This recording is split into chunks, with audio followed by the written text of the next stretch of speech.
భారత్ వ్యూహంలో అమెరికా చిక్కుకుంది. మోదీ పన్నినటువంటి ఈ వ్యూహానికి ట్రంప్ భయపడ్డాడు. మొత్తం మీద కొంత దిగొచ్చాడు కూడా. పుతిన్ భారత పర్యటనతో ట్రంప్ వెన్నులో వణుకు పుట్టింది. ప్రధాని మోదీకి ట్రంప్ ఫోన్ కూడా చేసి మాట్లాడారు. భారత్ అమెరికా వ్యూహాత్మక భాగస్వామ్యంపై చర్చలు జరిపారు. శక్తి, రక్షణ, భద్రతా రంగాల్లో సహకారంపై మోదీ ట్రంప్ చర్చించినట్లుగా తెలుస్తోంది. ఉమ్మడి లాభదాయక అంశాలు కలిపి పనిచేయడానికి అంగీకారం తెలిపినట్లుగా తెలుస్తోంది. అంటే మ్యూచువల్ ఇంట్రెస్ట్ ఉండాలి, మ్యూచువల్ బెనిఫిట్స్ ఉండాలి అంటూ డిస్కస్ చేసుకున్నట్లుగా తెలుస్తోంది. వ్యాపార, సాంకేతికతల సహకారంపై కూడా చర్చ జరుగుతోంది. గత వారం పుతిన్ ఇండియాకు రావడంపై అమెరికాలో పెద్ద ఎత్తున చర్చ జరిగింది. రష్యాతో స్నేహంగా ఉంటున్న దేశాలపై ట్రంప్ ఆంక్షలు విధిస్తూ వస్తున్న నేపథ్యంలో పుతిన్పై కోపంతో భారత్పై గతంలో భారీగా సుంకాలు విధించిన విషయం మనకు తెలిసిందే. అయితే భారత్ ఎక్కడా వెనక్కి తగ్గకపోవడంతో ఇప్పుడు ట్రంప్ వెనక్కి తగ్గాల్సిన పరిస్థితి కనిపిస్తోంది. సో ఓవరాల్గా చూసినట్లయితే ఒక గందరగోళ పరిస్థితి ఇప్పటికీ కూడా ట్రంప్లో కొనసాగుతుంది. It's very clear that he is much confused. ఆయన కన్ఫ్యూజన్లో ఉన్నారా, క్లారిటీ లేకుండా ఉన్నారా అనేది ఎవరికి అర్థం కావడం లేదు. Or else is this a strategy? Do you think this is a strategy? Trump వ్యవహరిస్తున్నటువంటి తీరు ఒక స్ట్రాటజీ అని మీరు అనుకుంటున్నారా? ఎందుకంటే వెరీ క్లియర్, ఇప్పుడు రీసెంట్గా $1 million పెట్టి కొనుక్కోండి గోల్డ్ కార్డ్ అంటూ గోల్డ్ కార్డ్ రిలీజ్ చేశారు. దీనివల్ల మాకు డబ్బులు బాగా వస్తాయి అంటున్నారు. But at the same time green cards విషయంలో మాత్రం రిస్ట్రిక్షన్స్ పెంచుతున్నారు. బట్ గోల్డ్ కార్డు వల్ల డబ్బులు నిజంగా వస్తాయో రాదో తెలియదు. కానీ గ్రీన్ కార్డ్స్ వల్ల మాత్రం భారతదేశం, చైనా, ప్రపంచ దేశాల నుంచి సూపర్ బ్రెయిన్స్ అన్నీ, అంటే బాగా తెలివితేటలుండి బాగా సంపాదించుకోవాలనుకున్న వాళ్ళు, ఏదో సాధించాలనుకున్న వాళ్ళు అమెరికాలో మాకు అవకాశాలు బాగున్నాయి, అమెరికాలో డబ్బులు మేము బాగా సంపాదించుకుంటాం అని చెప్పేసి అక్కడికి వెళ్తున్నారు. So that's how super brains అన్నీ అక్కడికి మైగ్రేట్ అవుతున్నాయి. That's a good factor for America ఖచ్చితంగా. కానీ గ్రీన్ కార్డ్స్ మీద మాత్రం రిస్ట్రిక్షన్స్ పెంచి గోల్డ్ కార్డ్స్ విషయంలో ఇప్పుడు మేము వ్యాపారం చేసుకుంటామని చెప్తున్నాడు.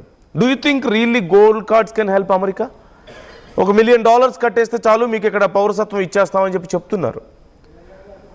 అంటే అర్హతతో సాధించేది, ఇది డబ్బులతో సాధించేది. రెండింటికి ఎంత తేడా ఉంది?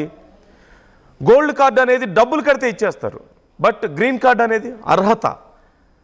మీకు ఆ క్యాపబిలిటీ ఉండాలి, అక్కడ పని చేయడానికి మీకు ఒక అవకాశం రావాలి, అక్కడ కంపెనీస్ మిమ్మల్ని హైర్ చేసుకోవాలి. ఆ క్యాపబిలిటీ మీద వస్తుంది. సూపర్ బ్రెయిన్ ఉంటే కానీ మీరు అక్కడికి వెళ్ళలేరు. సూపర్ బ్రెయిన్ అనకపోయినా అట్లీస్ట్ ఎఫిషియంట్ బ్రెయిన్స్, మీరు అక్కడికి వెళ్ళలేరు. దేనికి ఎక్కువ ప్రాధాన్యత ఇస్తున్నాడు Trump? Is this a strategy or else is this a kind of confusion? మరోపక్క వెరీ క్లియర్ పాత్ మనం చూస్తున్నాం. అమెరికా పాత్ ఎలా ఉంది అనేది. They are getting closer to Pakistan close అవుతున్నారు. They are giving money to Pakistan, they are giving weapons to Pakistan, they are supporting Pakistan. Even పాకిస్తాన్లో అంత గందరగోళం జరుగుతుంటే మునీర్ అక్కడ రాజకీయాలను విధ్వంసం చేసి అక్కడ అధికారాన్ని చేపట్టాలని చూస్తుంటే America is just keeping quiet. కానీ భారతదేశంలో మాత్రం ప్రతి చిన్న విషయం గురించి మాట్లాడతారు కదా. భారతదేశం రష్యాతో వ్యాపారం చేస్తే వీళ్ళకి సమస్య, భారతదేశం ఏదైనా నిర్ణయం తీసుకుంటే వీళ్ళకి సమస్య, భారతదేశంలో స్ట్రైక్స్ జరిగితే వీళ్ళకి సమస్య. They talk about everything in India but they don't talk about anything in Pakistan. ఎందుకు? అండ్ వాళ్ళు చాలా క్లోజ్ అవుతున్నారు పాకిస్తాన్కి, ఇండియాను వదిలేసుకుంటున్నారు. దశాబ్దాలుగా అమెరికా ఎదుగుదలలో, అమెరికా డెవలప్మెంట్లో Bharat played a very crucial role. Now they are maintaining distance with India. ఒక ఉగ్రవాద దేశానికి ఉగ్రవాద నాయకులు అక్కడ రాజ్యం వెళుతుంటే వాళ్ళకి దగ్గర అవుతున్నారు. What is the strategy there? మరోపక్క రష్యా మీద కోపం ఉంది, రష్యాను అణిచివేయాలి. పుతిన్ మీద కోపం ఉంది. పుతిన్తో మీరు వ్యాపారం చేస్తున్నారు, మీ వల్ల వాళ్ళకి డబ్బులు వస్తున్నాయి, దానివల్ల వాళ్ళు యుద్ధం చేయగలుగుతున్నారు బాగా అని చెప్పి భారతదేశానికి ముందు వార్నింగ్ ఇచ్చారు వ్యాపారం ఆపేయాలని. ఆపేయకపోతే మేము సుంకాలు వేస్తామన్నారు, సుంకాలు వేశారు, టారిఫ్స్ వేశారు. But why not with China? Why can't you deal in same way with China? చైనాకి ఎందుకు మరి రిస్ట్రిక్షన్స్ లేవు, బట్ ఇండియాకి ఎందుకున్నాయి? Isn't this a $1 million question? మొన్న పుతిన్ ఈ విషయంలో క్లారిటీ ఇచ్చారు సంభవ్. ఏమని? భారతదేశం ఎదుగుదలను చూసి కొంతమంది ఈర్ష్యపడుతున్నారు, తమను అడ్డుగా పెట్టుకొని భారతదేశం మీద కొంత సాధించే ప్రయత్నం చేస్తున్నారు, పగ సాధించే ప్రయత్నం చేస్తున్నారు అని చెప్పి మాట్లాడారు. He was talking about Trump, he was talking about America. So it's very clear that America ఏం చేస్తుందో ఎవరికి అర్థం కావడం లేదు. ఒకసారేమో భారత్తో మాకు అవసరం లేదు, ఇట్స్ ఎ డెడ్ ఎకానమీ అంటారు. భారత్ సంగతి మేము తేలుస్తాం అంటారు, టారిఫ్స్ వేస్తారు. ఇంకోసారేమో మోదీ నాకు చాలా మంచి మిత్రుడు, భారతదేశం నాకు చాలా మిత్ర దేశం అమెరికాకి, మన ఇద్దరు దేశాల మధ్యలో సంబంధాలు బాగుండాలి అని చెప్పేసి మాట్లాడతారు. నిన్న మొన్నటి వరకు మీ సంగతి తేలుస్తామని చెప్పి భారత్ని బెదిరించారు, మన అంతర్గత విషయాలను బహిరంగంగా మాట్లాడారు. పుతిన్ వచ్చి వెళ్ళిపోయిన తర్వాత now they want friendship with India. మళ్ళీ వాళ్ళు ఇండియాతో ఉన్నటువంటి బంధాన్ని రీకలెక్ట్ చేసుకుంటారు, ఫ్రెండ్షిప్కి గొప్ప వాల్యూ ఉందని చెప్పి మాట్లాడతారు. And Trump sends team to India, ఇక్కడ మాట్లాడడానికి, ఇక్కడ వ్యాపారం గురించి మాట్లాడడానికి, ఆయుధాల గురించి మాట్లాడడానికి, టెక్నాలజీ షేరింగ్ గురించి మాట్లాడడానికి పంపిస్తారు. What's happening with him? What's wrong with him? అసలు ఏం జరుగుతుంది? Is he confused or lack of clarity? ఎవరన్నా గైడ్ చేస్తున్నారా? గైడ్ చేయడం వల్ల ఇలా చేస్తున్నాడా? ఎవరు గైడ్ చేయకపోవడం వల్ల ఇలా చేస్తున్నాడా? Why all this? But one thing is clear, India is standing still. భారతదేశం చాలా బలంగా నిలబడింది, నిలబడుతూ వస్తుంది, నిలబడుతుంది కూడా. అమెరికా టారిఫ్లకి బెదిరిపోలేదు మనం, ఒకప్పుడు చైనా బెదిరింపులకు బెదిరిపోలేదు మనం, గ్రీన్ కార్డ్స్ విషయంలో మనం బెదిరిపోలేదు, అమెరికా విషయంలో మన వ్యవసాయోత్పత్తుల మీద టారిఫ్లు పెంచుతామంటే మనం బెదిరిపోవడం లేదు, ఆయిల్ కొనొద్దంటే మనం బెదిరిపోలేదు, ఎప్పుడూ మనం వెనకడుగు వేయలేదు.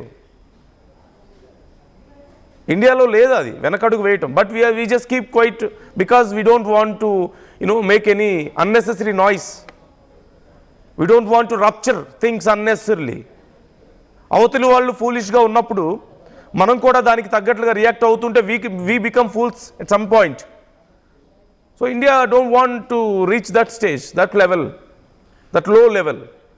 That's why we keep quiet. అది మన ఇన్కేపబిలిటీ కాదు, that's our strength. We proved it again and again. We are able to stand still ఖచ్చితంగా. So try to comment your opinions. What's happening? Had a very warm and enlightening conversation with President Trump. We reviewed the progress in our bilateral relations and discussed regional and international developments. India and the US will continue to work together for global peace, stability and prosperity. Modi చేసినటువంటి tweet ఇది ట్రంప్తో మాట్లాడిన తర్వాత. What happened in last 5 months? మరి ఈ 5 monthsలో ఏమైంది? ఎందుకు మాట్లాడలేదు call చేసి? అఫ్కోర్స్ ఈ try to talk with Modi, చాలాసార్లు చేశారట. టారిఫ్స్ వేసిన తర్వాత మోదీ కాల్ చేస్తారేమో అని వెయిట్ చేశారట. But Modi didn't respond. We maintain our silence and that's what our strength is. So మరొకసారి మనం ప్రూవ్ చేసుకున్నాం, ఎంత పెద్ద అగ్రదేశం అయినా సరే మీరు నిజంగా నిజాయితీగా ఉంటే, బలంగా ఉంటే ఖచ్చితంగా దిగి వస్తారనడానికి ఇది ఒక ఎగ్జాంపుల్. సో మొత్తం మీద ఇప్పుడు మరొకసారి అమెరికా నుంచి వచ్చినటువంటి టీంతో, ట్రంప్ పంపించిన టీంతో భారత్ డిస్కస్ చేస్తుంది ఎలా వ్యాపారాన్ని మళ్ళీ తిరిగి పెంచుకోవాలి. అండ్ ఇట్ సీమ్స్ లైక్ అతి త్వరలో ఈ టారిఫ్స్ విషయంలో క్లారిటీ రాబోతుంది. Tariffs are going back again. మళ్ళీ ముందుకు వచ్చినవన్నీ వెనక్కి వెళ్ళిపోబోతున్నాయి, టారిఫ్స్ తగ్గబోతున్నాయి, మన మీద రెస్ట్రిక్షన్స్ తగ్గబోతున్నాయి. But why all this sudden? ఏం జరిగింది ఈ లోపు? అద్భుతం ఏమీ జరగలే. పుతిన్ వచ్చి వెళ్ళాడు. ట్రంప్కి భయం పట్టుకుంది, ఉన్న కొద్దిపాటి రిలేషన్ కూడా పోతుందేమో, ఉన్న కొద్దిపాటి వ్యాపారం కూడా దెబ్బతింటుందేమో. ఆల్రెడీ జరుగుతున్న వ్యాపారానికే చాలా లాభం వస్తుంది పుతిన్కి. ఇప్పుడు భారతదేశం ఒకవేళ అమెరికాతో ఉన్న సంబంధాలు కూడా తెంచుకుంటే మరీ ఇంకా నష్టం జరుగుతుందేమో అని భయపడ్డాడు. That's what exactly happening now. He's scared. అందుకే ఈ బ్యాక్ స్టెప్ కనిపిస్తుంది. So try to comment your opinions. మీరేమనుకుంటున్నారు? ఏం జరుగుతుంది? ఏం జరగబోతుంది? డూ యూ రియలీ థింక్ మళ్ళీ ట్రంప్ ఇలాంటిది ఇంకోసారి చేస్తాడా?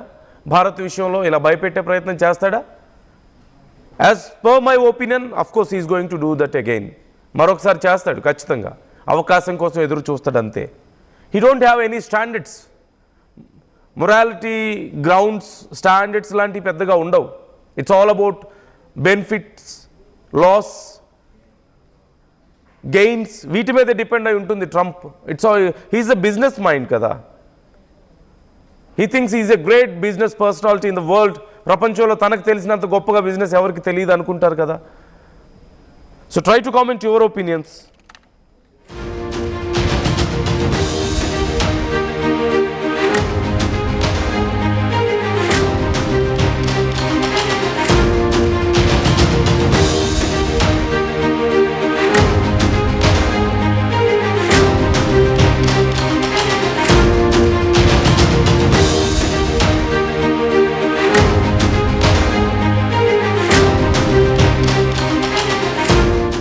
నగల సామ్రాజ్యం పెద్దది, మన వేడుకల్లో నగల పాత్ర పెద్దది.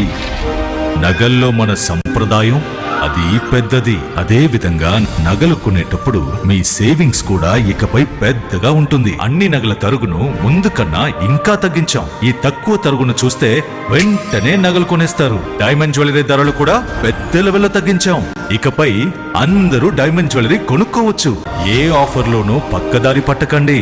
ఇక్కడికొచ్చి కంపేర్ చేస్తేనే తెలుస్తుంది మీకు ఎంత పెద్దగా డబ్బులు ఆదా అవుతుందో అని. మా తరుగు కన్నా ఎక్కువ ఇస్తే మీరు కష్టపడి సంపాదించిన డబ్బు వృధా చేసినట్టే.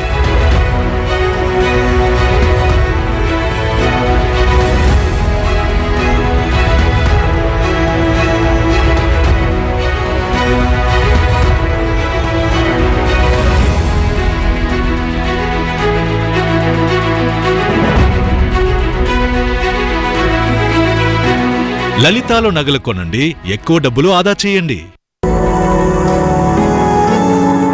జలుబు, తలనొప్పి, మోకాళ్ల నొప్పులు మరియు నడుము నొప్పి వీటన్నిటికీ ఒక ఆయుర్వేద ఉపశమనం శాస్త్రీ బామ్. జలుబు, తలనొప్పి, మోకాళ్ల నొప్పులు మరియు నడుము నొప్పి వీటన్నిటికీ ఒక ఆయుర్వేద ఉపశమనం శాస్త్రీ బామ్.